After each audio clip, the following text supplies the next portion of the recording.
మంచిది. దేవుని ఘనమైన పరిశుద్ధనామముకే మహిమ కలుగును గాక. దేవుని యొక్క మహాకృపను బట్టి గత కాలం అంతా కూడా దేవుడు కాచి కాపాడి రెక్కల కింద దాచి మరొక రోజు ఆయన సందర్భంగా గడపడానికి ఆయన మనకు సమయాన్ని దయచేస్తున్నాడు. అందరిని బట్టి చిన్న ప్రార్థన చేసుకుని వాక్య భాగంలోకి వెళ్దాం. స్తోత్రం ఆయన మహాపరిశుద్ధుడైన దేవ, మీకే వందనాలు, స్తోత్రాలు. మహాగణుడు, మహోన్నతుడు, గొప్పవాడు, జీవం గల దేవుడు, జీవాధిపతి అయిన దేవుడు నీవే తండ్రి. నీకు స్తోత్రాలు ఇష్టం. మీ కృప, మీ దయ మామదించండి, మీ సహాయం మాకు దయచేసి నడిపించి మీరే మహిమ పొందని. దేవదేవుడా, సర్వశక్తి మందుల సర్వాధికారి, మీకు వందనాలు. మహిమగల దేవ, మహోన్నతుడ, మీకు స్తోత్రాలు ఇష్టం. మీరే మహిమ పొందండి. మీ కృప, మీ దయ మామదించి మీ ఆత్మ అభిషేకం మాకు తోడుగా ఉంచి సహాయం చేసి నడిపించి దేవా మీకే వందనాలు చేస్తాం. మీ కార్యం జరిగించమని యేసునామములో నడుస్తున్నాం తండ్రి, ఆమేన్. మంచిది. దేవుని ఘనమైన పరిశుద్ధానికి మహిమ కలుగును గాక. వాక్యం వినుచున్న చూస్తున్నవి అందరికీ కూడా ప్రభువైన యేసుక్రీస్తు నామములో వందనములు, శుభములు తెలియజేస్తున్నాను. ఇక్కడ వాక్య భాగంలో మనం చూసినట్లయితే నిన్నటి దినాన సమూయేలు గ్రంథం మొదటి 3వ అధ్యాయాన్ని మనం ధ్యానం చేసుకున్నాం. ఈరోజు 4వ అధ్యాయాన్ని మనం చూసుకుంటుండగా, 4వ సమూయేలు దాను మొదలుకొని బెర్షెబా వరకు కూడా ఆయన గూర్చిన ఆయన ప్రవక్తగా దేవుడు స్థిరపరిచాడని చెప్పేసి అందరి మధ్యలో ఆయన ప్రసిద్ధి చేశాడు దేవుడు. అప్పటి వరకు కూడా ఏలి యొక్క కుమారులు హోప్ని, ఫీనెహాస్ ఇద్దరు ఉన్నారు, కానీ దేవుడు వారితో మాట్లాడలేదు. దేవుడి సంధికి వారు రాలేదు. జనులు ఎప్పుడు కూడా దేవుడి సంధికి రావడానికి వారు ఇష్టపడలా. ఎందుకు ఇష్టపడలేదంటే వారు చేసిన పని, దేవుని మందిరానికి వచ్చిన వారిని వారు దోచుకునేది కానీ, వారిని చూసిన నీచమైన పని కానీ, వారితో ఉన్న అసలు ఆ విధానం కానీ అది చెప్పడానికి కూడా అసహ్యం కలిగేలాగా వాళ్ళు ఉంటూ ఉండగా మందిరానికి వీరు రాలేదు. వాళ్ళు దేవుడికి సన్నిధికి వచ్చిన వారిని గౌరవించలేదు. అప్పుడు దేవుడు వాళ్ళ మధ్యలో లేడు. అక్కడ దేవుడి సంధి వారి నుండి వెళ్ళిపోయింది. ఆ తర్వాత ప్రవక్త ద్వారా ఏలికి హెచ్చరిక చేశాడు. ఆ తర్వాత సమూయేలు ద్వారా దేవుడు మాట్లాడి విషయమంతా కూడా ఏలికి చెప్పాడు. ఏలికి చెప్పి ఇదంతా జరిగిన తర్వాత 4వ అధ్యాయంలో ఇశ్రాయేలు ఫిలిష్తీయులతో యుద్ధం చేయుటకై బయలుదేరి ఎబెనేజరులో దిగగా ఫిలిష్తీయులు అఫెకులో దిగిరి. ఫిలిష్తీయులు ఇశ్రాయేలు మీద తమ్మును యుద్ధ పంక్తులుగా తీర్చుకొనగా వారు యుద్ధములో కలిసినప్పుడు ఇశ్రాయేలు ఫిలిష్తీయుల ఎదుట ఓడిపోయి యుద్ధ భూమిలోనే ఎక్కువ తక్కువ 4,000 మంది హతులైరి. కాబట్టి జనులు పాలెములోనికి తిరిగి రాగా ఇశ్రాయేలు పెద్దలు, యెహోవా నేడు మనలను ఫిలిష్తీయుల ముందర ఎందుకు ఓడించెను? షిలోహులో ఉన్న యెహోవా నిబంధన మందసమును మనం తీసుకొని మన మధ్య ఉంచుకుందాము రండి. అది మన మధ్య ఉండిన ఎడల అది మన శత్రువుల చేతుల నుండి మనలను రక్షించును అన్రి. కాబట్టి జనులు షిలోహునకు కొందరిని పంపి అక్కడి నుండి కిరుబుల మధ్య అశ్వరుడై ఉండు సైన్యములకు అధిపతి యెహోవా మందసమును తెప్పించిరి. ఏలి యొక్క 2 కుమారులైన హోప్ని, ఫీనెహాసులు అక్కడనే దేవుని నిబంధన మందసం వద్ద ఉండిరి. యెహోవా నిబంధన మందసము దండులోనికి రాగా ఇశ్రాయేలు అందరూ భూమి ప్రతిధ్వని ఇచ్చినంత గొప్ప కేకలు వేసిరి. ఫిలిష్తీయులు ఆ కేకలు విని హెబ్రోను దండులో ఈ గొప్ప కేకల ధ్వని ఏమని అడిగిరి. యెహోవా నిబంధన మందసము దండులోనికి వచ్చినని తెలుసుకొని జడిసి, దేవుడు దండులోనికి వచ్చెను అని అనుకొని, అయ్యో మనకు శ్రమ, ఇంతకు మునుపు వారు ఎలాగూ సంభ్రమింపలేదు. అయ్యయ్యో, మహాశూరుడగు ఆ దేవుని చేతులోండి మనల్ని ఎవరు విడిపించగలరు? అరణ్యమందు అనేకమైన తెగుళ్ళ చేత ఐగుప్తీయులను హతము చేసిన దేవుడు ఈయనే గదా. ఇశ్రాయేలారా, ఫిలిష్తీయులారా, ధైర్యము తెచ్చుకొని వారు మీకు దాసులైనట్టు మీరు హెబ్రీయులకు దాసులు కాకుండా బలాఢ్యుడై యుద్ధము చేయడని చెప్పుకొండ్రి. ఫిలిష్తీయులు యుద్ధం చేయగా ఇశ్రాయేలు ఓడిపోయి అందరూ తమ డేరాలకు పరిగెత్తి వచ్చిరి. అప్పుడు అత్యధికమైన వధ జరిగాను. ఇశ్రాయేలులో 30,000 కాలుబలము కూలెను మరియు దేవుని మందసము పట్టబడెను. అది కాక హోప్ని, ఫీనెహాసులు అను ఏలి యొక్క 2 కుమారులు హతులైరి. ఆనాడే బెన్యామీను ఒకడు యుద్ధ భూమిలో నుండి పరిగెత్తుకుని వచ్చి చిరిగిన బట్టలతో తల మీద ధూళితోనూ షిలోహులో ప్రవేశించను. అతడు వచ్చినప్పుడు ఏలి మందసం విషయమై గుండె అవిచు త్రోవ పక్కను పీఠం మీద కూర్చుండి ఎదురు చూస్తూ ఉండెను.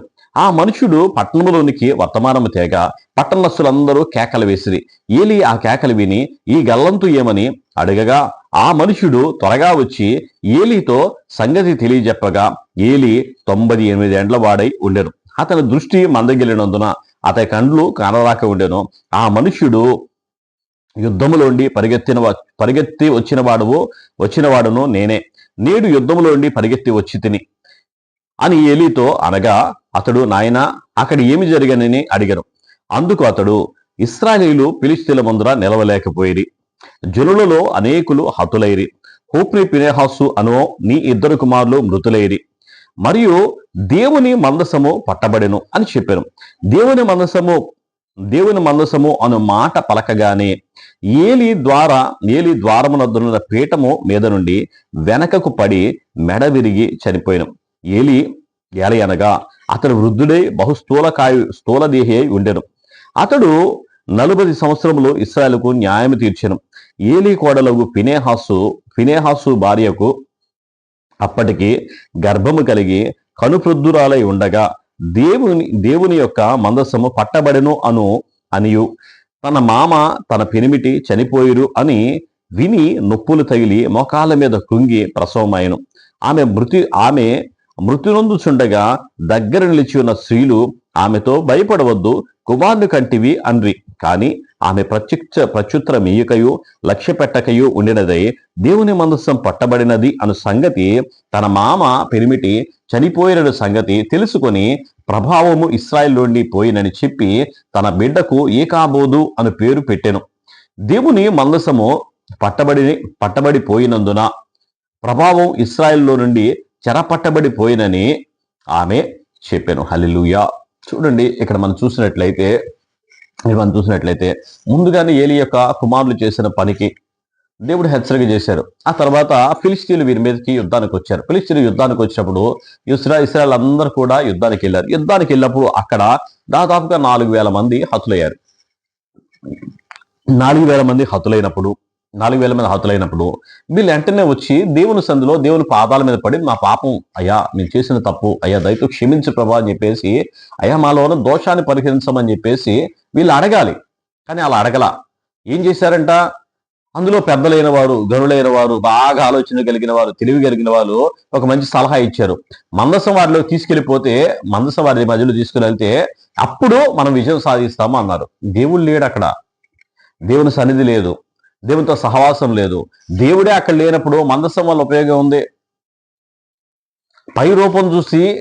పై రూపాన్ని కాదు, ఆత్మదేవుడైన దేవుడు ఆయన మన తోడుగా ఉంటేనే, ఆయన మనకు సహాయం చేసేవాడిగా ఉంటేనే విజయం వస్తే, అలా లేకపోతే విజయం రాదు.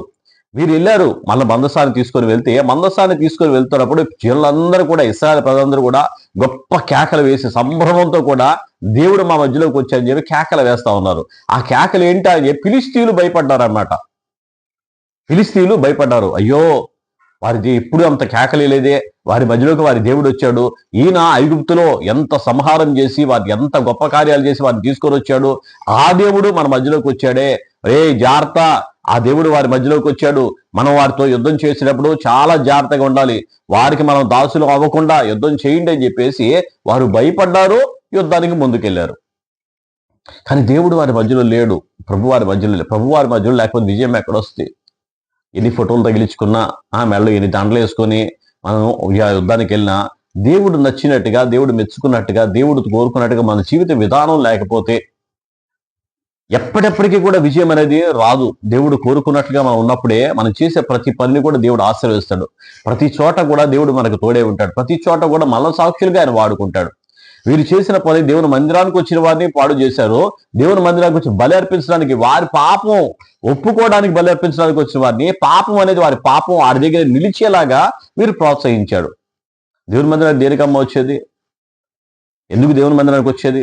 మన పాపం ఒప్పుకొని పరిశుద్ధాత్మ దేవుడు మనం చేర్చుకోవడానికి, ఆయన పరిశుద్ధత మనం పొందుకోవాలి. దేవుని మందిరం రాకపోతే పరిశుద్ధాత్మ దేవుడు మనం ఎలా పొందుకుంటాం? పరిశుద్ధత ఎలా మనకు వస్తుంది? పాపంలోనే ఉంటాం కదా. ఆ పాపంలో రాకుండా ఈ పనికిమాలినోళ్ళు అలాగే పాపంలోకి పరిశుద్ధిలోకి రాకుండా పనికిమాలినోళ్ళు అలాగే చేశారు. ఇప్పుడు ప్రజలు కూడా దేవుని మందిరం రాకుండానే, దేవుని యొక్క మాట లేదు, దేవుని వాక్యం లేదు. చూడండి, ఒకసారి చూస్తే యెహోషువ దగ్గర 36 మంది చనిపోయారు. ఇక్కడ 4,000 మంది, కానీ అప్పుడు 36 మంది చనిపోయారు. హాయి పట్టణం మీదకి వెళ్ళినప్పుడు ఆయన ఏం చేశాడు? తల మీద దూరి పోసుకొని సాష్టాంగ పడి దినమంతా ఉపవాసం ఉండి దేవుడి దగ్గర ప్రార్థన చేస్తున్నాడు. హోప్ని నివాసులు ఏం చేశారు? మందసం ఎదుట అటు ఒకటి ఇటు నిలబడ్డాడు. దేవుడు మాతో ఉన్నాడులే అని చెప్పేసి. దేవుడు మనకు తోడు ఎక్కడున్నాడు? ఆయన కోరుకునేది ఏంటి? మనం ఎంత తగ్గించుకుంటే దేవుడు అంత హెచ్చిస్తాడు. మనం దేవుడి దగ్గర ఎంత సాగిల పడితే, ఎంత సరళైతే దేవుడు అంత గొప్ప కార్యం మన పక్షాన్ని చేస్తాడు. మనం దేవుని మాటకే లోపడం, దేవుడి చిత్తానికి లోపడం, మన ఇష్టానుసారంగా మనం ఎత్తు దేవుడు ఇంకా మనకు సహాయం చేయలేదని ఏడుస్తాం. దేవుడి కృప ఎలా వస్తుంది, దేవుడి దయ ఎలా వస్తుంది, దేవుడి సహాయం ఎలా దొరుకుతుంది? వీళ్ళు చేసిన పని కూడా అదే.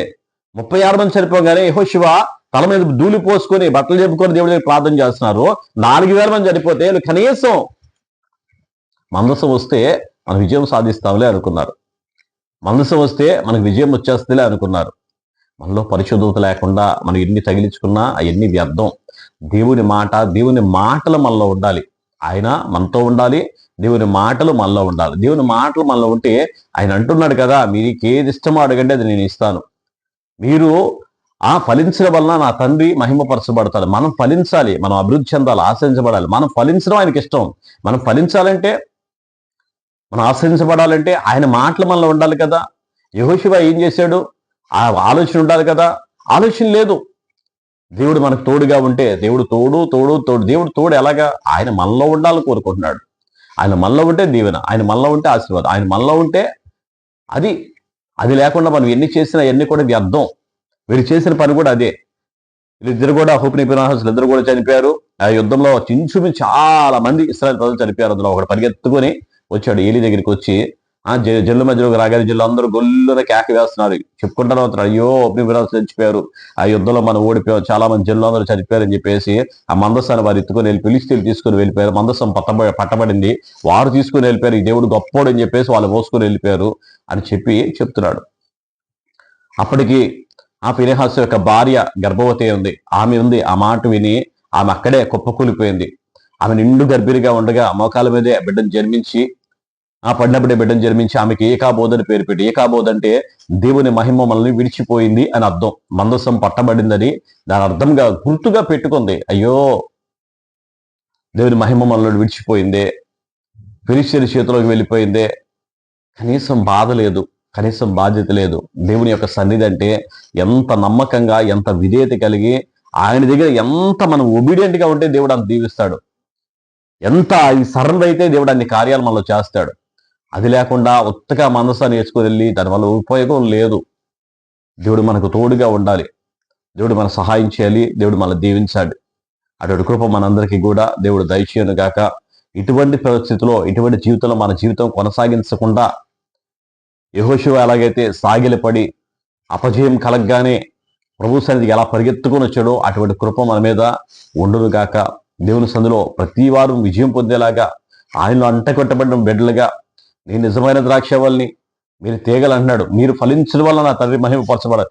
ప్రభువులోనే మన జీవితం, ప్రభువులోనే మన ఫలింపు ఉంది కాబట్టి ప్రభువుతో మన జీవితం ముందుకు సాగి వెళ్ళునుగాక. అటువంటి కృప మనకి తోడే ఉండి నడిపించునుగాక. ప్రార్థన చేసుకుందాం. స్తోత్రం నాయన, మహాపరిశుద్ధుడైన దేవ, మీకే వందనాలు, స్తోత్రాలు. కృపగల దేవుడు, దయగల దేవుడు నాయన, మీకు వందనాలు అయ్యా, మీకు స్తోత్రాలు ప్రభా. ఉదయకాల సభలో తండ్రి నాన్న మీరు మాట్లాడి మీకు వందనాలు దేవా. మీ సంధి లేకుండా అయ్యా తండ్రి నాన్న మేమేం చేసినా అవన్నీ కూడా వ్యర్థములైనా ప్రభా, వాటి వల్ల ఏ ప్రయోజనం రాదునైనా మీ కృప, మీ దయ మా బెదిరించి నడిపించి సహాయం తెచ్చినైనా, వాక్యం వినుస్తున్నా చూస్తున్న ప్రతి బిడ్డ మీద అయ్యా మీ అభిషేకం వచ్చి సహాయం తెచ్చమని యేసు నామములో అడుగుచున్నాం తండ్రి, ఆమేన్.